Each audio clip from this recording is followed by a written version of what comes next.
Gold Squad TV. Celtics defeat the Clippers 118-112. Kemba Walker had 25 points and 6 assists.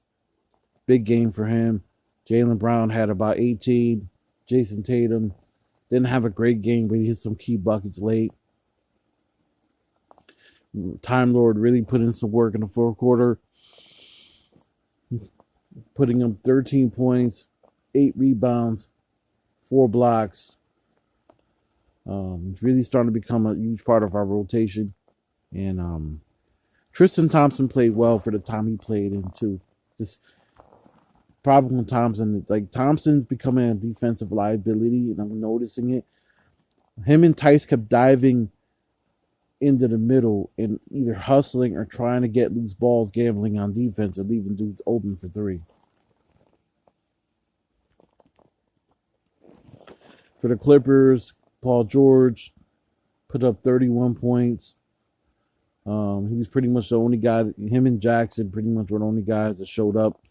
Beverly hit a couple big threes late, but for the Marcus Morris went out earlier after Jaylen Brown was going for a loose ball and elbowed him in the back of the head, setting him out the game. And that pretty much took away their second option scoring wise because Kawhi wasn't playing. So yeah. That said, I have a bone to pick with Jaylen Brown. Love you, JB. But you did the same thing in the Pelicans game. It's the second time. You did not need to switch or overhelp on Reggie Jackson. And that moment, the way you did with Zion in the Pelicans game, leaving Brandon Ingram open for a 3. This game is probably a much more convincing score. And you stayed on your man in that situation. He decided to go and help. He decided to go help on a 3-point shot by instead of defending his man, which was Paul George. He let Paul George open, which made Ojale, who was on Jackson, have to go run at Paul George, and Paul George, hit the 3. Now my man's is over here saying that that's exactly the defense Brad wants to switch. That's not exactly what it is. No. In that situation, Jaylen Brown has a responsibility to stick to his man. In that situation, he didn't even have to go and jump on Reggie Jackson. He knew who guy he had to defend. Why are you doubling Reggie Jackson at the left corner? You don't need to do that. If he hits the 3, let him hit the 3. Chances are he's not going to hit that shot in a clutch moment. You go and leave Paul George open in the 3 in the corner, which is a much easier 3. And pretty much throwing Ojale down in a bus there for a moment. He's very lucky we won this game.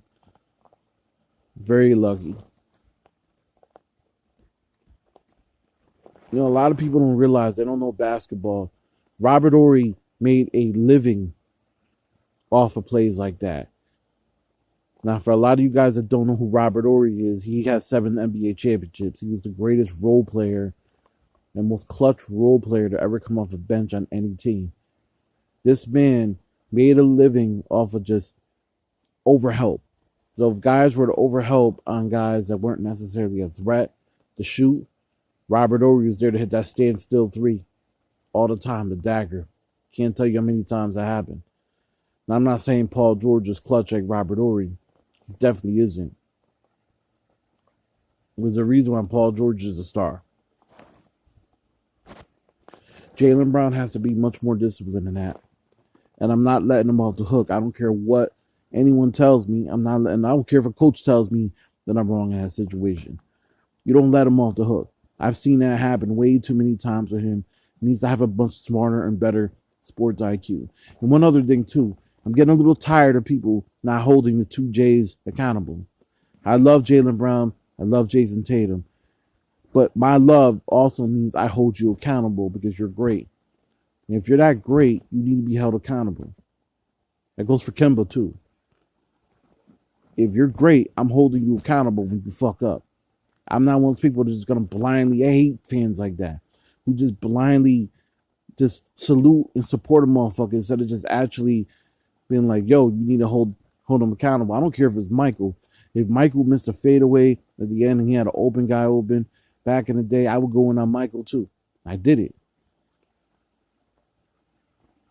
And he's the greatest player to ever live. So what makes you think I'm going to sit there and not hold Jaylen Brown and Jason Tatum accountable and Kemba Walker not accountable for the shit? I'm holding them cats accountable. They got to be held accountable. Bottom line. I refuse not to. You know, I'm not sitting there and these cats don't know me personally, but I got to call a spade a spade. And I ain't never been one to hold my tongue or sugarcoat anything. That said, one more game to the All-Star break. Hopefully Jaylen plays a lot smarter in the second half of the season. As great as he is, he cannot be doing that. That is unacceptable. And Jason Tatum, again, I love Tatum, but I'm getting tired of him. Now, mind you, he showed up in the fourth, but had he not showed up in the fourth quarter, I was going to be ready to bomb on him. I'm tired of him not playing consistent up to par. He had a great game against Washington. And then he goes and puts a clunker like today. His shooting percentage was horrible. He's settling. He had a couple moments where he went to the rim, but for the most part, he's settling. Stop playing like that, bro. You're too talented. You torched the Clippers last year. Where's that performance? That said, we won. Win's a win. Gold Squad TV. Subscribe. Salute. Hit the like button. Hit the like button. Salute. Peace.